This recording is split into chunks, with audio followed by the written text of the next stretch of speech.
ताज्या घडामोडी पाहिजेत तर मग C24 तास या आपल्या YouTube चॅनलला लाईक करा, शेअर करा, सबस्क्राइब करा आणि बेल आयकॉनवरती क्लिक करायला विसरू नका। पारनेर तालुक्यातील पोखरी येथील रावसाहेब कुंडलिक पवार यांनी गंभीर स्वरूपाच्या गुन्ह्यामधील आरोपींवरती तात्काळ कारवाई करण्यात यावी या मागणीसाठी सोमवारी 29 जून रोजी सकाळी ग्रामपंचायत कार्यालय पोखरी या ठिकाणी कुटुंबियांसह आमरण उपोषणाला सुरुवात केली आहे। रावसाहेब पवार यांनी दिलेल्या निवेदनानुसार 29 मे रोजी गावठाण गट क्रमांक 19 मधील जागेच्या वादामधनं त्यांच्या भावावरती शिवम महादू पवार, प्रवीण विठ्ठल पवार, अक्षय महादू पवार, राजू बंसी पवार, अमोल बंसी पवार, मंदाबाई महादू पवार आणि अलका विठ्ठल पवार यांनी संगनमतानं जीवघेणा हल्ला केला। या मारहाणीमध्ये त्यांच्या भावाच्या डोक्याला आणि पोटाला गंभीर दुखापत झाली आहे, त्यामुळे त्यांना रुग्णालयामध्ये उपचारांसाठी दाखल करावं लागलंय। या घटनेमध्ये त्यांच्या भावाच्या पत्नीचे मंगळसूत्र हिसकावून नेण्यात आलं, तसेच भावाच्या खिशामधील 18,000 रुपये जबरदस्तीने काढून घेण्यात आले आहेत असा आरोप देखील करण्यात आला। शिवाय संबंधित आरोपींकडून सातत्यानं जीवे मारण्याच्या धमक्या देखील दिल्या जात आहेत असं निवेदनामध्ये नमूद करण्यात आलंय। या प्रकरणी पारनेर पोलीस ठाण्यामध्ये फिर्याद दाखल करून जबाब नोंदवण्यात आला आहे, तरी देखील गंभीर स्वरूपाचा गुन्हा असून संबंधित आरोपींवरती अद्याप कुठलीही कारवाई करण्यात आलेली नाहीये असा आरोप रावसाहेब पवार यांनी केलाय। आरोपींना राजकीय पाठबळ असल्यामुळे कारवाई टाळली जात आहे असा आरोप देखील त्यांनी निवेदनात नमूद केलाय। त्यामुळे संपूर्ण कुटुंब भीतीच्या वातावरणामध्ये जीवन जगते असं त्यांनी म्हटलं। तर प्रशासनाचं लक्ष वेधण्यासाठी आणि न्याय मिळावे या उद्देशानं रावसाहेब पवार यांच्यासह संतोष पवार, सार्थक पवार, रोहिणी पवार, सविता पवार आणि मीरा पवार हे कुटुंबीय देखील आमरण उपोषणामध्ये सहभागी झाले। उपोषणकर्त्यांनी संबंधित सर्व आरोपींना तात्काळ अटक करून कठोर कायदेशीर कारवाई करावी, तसेच जबरी चोरी, मंगळसूत्र हिसकावणं आणि जीवे मारण्याच्या धमकी संदर्भातील सर्व लागू कलमांचा समावेश करून निष्पक्ष असा तपास करावा, तपास वरिष्ठ अधिकाऱ्यांच्या देखरेखीखाली करावा, तसेच कुटुंबाला पोलीस संरक्षण द्यावं अशा प्रमुख मागण्या प्रशासनाकडे करण्यात आल्यात। दरम्यान मागण्यांवरती तातडीनं कारवाई न झाल्यास उपोषण अधिकच तीव्र करण्यात येईल असा इशारा उपोषणकर्त्यांनी दिला आहे। रावसाहेब कुंडलिक पवार, राहणार पोखरी, तालुका पारनेर आणि जिल्हा अहिल्यानगर।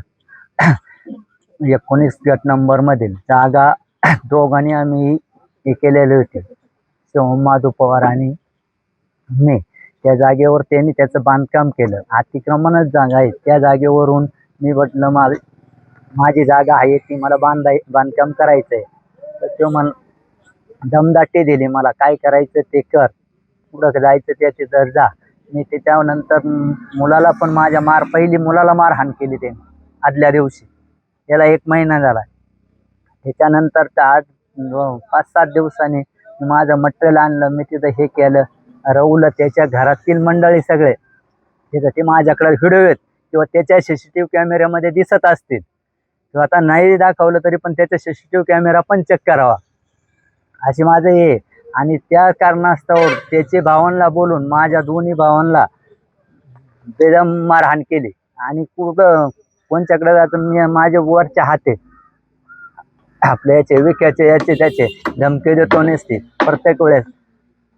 त्यामुळं मला प्रशासनाने सुद्धा 1 महिना झाला ह्या गोष्टीला, अजूनपर्यंत कोणी दखल नाही। माझी केस नोंदवलेले आहेत, अजून कोणी त्याची हे नाही घेतलेली आतापर्यंत।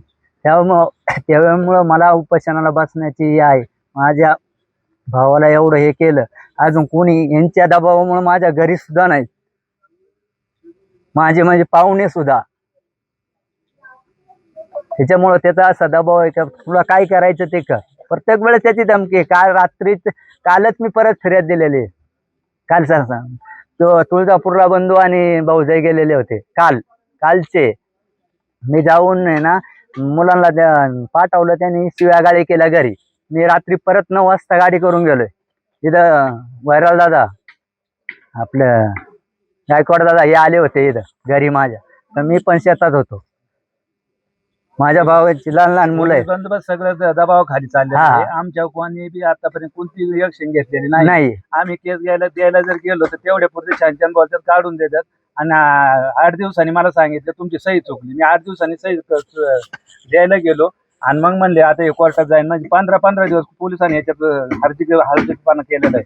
कोणीच याच्याकडे म्हणजे लक्ष असं काळजीपूर्वक कोणीच घेतलेलं नाही, दुर्लक्ष केलेलं आहे।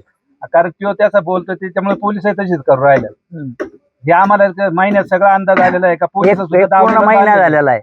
पोलिस सुद्धा कोणाच्या तरी दावणीला बांधलेली, त्याच्यामुळे पोलीस आमच्याकडे दुर्लक्ष करतात. मी काल पोलिस येत नव्हते म्हणजे आम्हाला पाऊस आम्ही जाऊ शकत नाही. मी 112ला फोन, तुळजापुरातून 112ला फोन केला, तो उस्मानाबादला लागला, त्यांनी तिकडून कॉल केला आणि मग इथं आले, मग पोरांची चौकशी केली. मग वरून मला फोन करून सांगतात का यांची जखमदारी कोण घ्यायची. मग तुम्ही कशासाठी? आम्ही जखमदारी घ्यायची, आम्ही घरी असतो तर मग ठीक आहे आम्ही घेऊ त्यांची. घरी कोणीच नाही, 2च पोरं आहे, एक 9वीला आणि एक 10वीला आहे, 2च पोरं घरी आहे. याची जखमदारी आम्हाला घ्यायला सांगत, म्हणजे कशासाठी? नुसतं पगार घ्यायचे काय नाही. प्रवीण पवारनी ना, माझी 2 मुलं होती घरी, मी तुळजापूरला गेलेली होती, तर त्यांनी माझ्या घरावरती दगड मारले, दरवाजावर दगड फेकले, दमदाटी केली माझ्या मुलांनी. त्यांनी बाहेरून कडी घालून निघून गेला, शिवागाळ केली. त्याच्यामुळे पोलिस तिथं, आम्ही पोलिसांना फोन केला तर ते म्हणले आता त्याला आम्ही काय करणार आहे. मग त्याला ते काय करणार नाही तर मग त्याला कोण जबाबदार राहणार आहे. उद्या आम्हाला काही झालं तर दादागिरी दमदाटीची भाज्या करतोय शुभम पवार. माझ्या गळ्यातलं त्यांनी हिसकून नेलंय, मग याच्यासाठी कोणी हे करणार आहे. सांगतोय का वर माझ्या वरपर्यंत हा हात आहे माझा, कोण काय करायचंय करा, मी कोणालाही घाबरत नाही. किती दिवसापासून चाललंय? 19 मे ला झालेलं आहे, 29 मे ला मुलाचं झालं त्याच्या आधी सार्थक पवार जागेवरून. विनोद गायकवाड, सी 24 तास, पारनेर.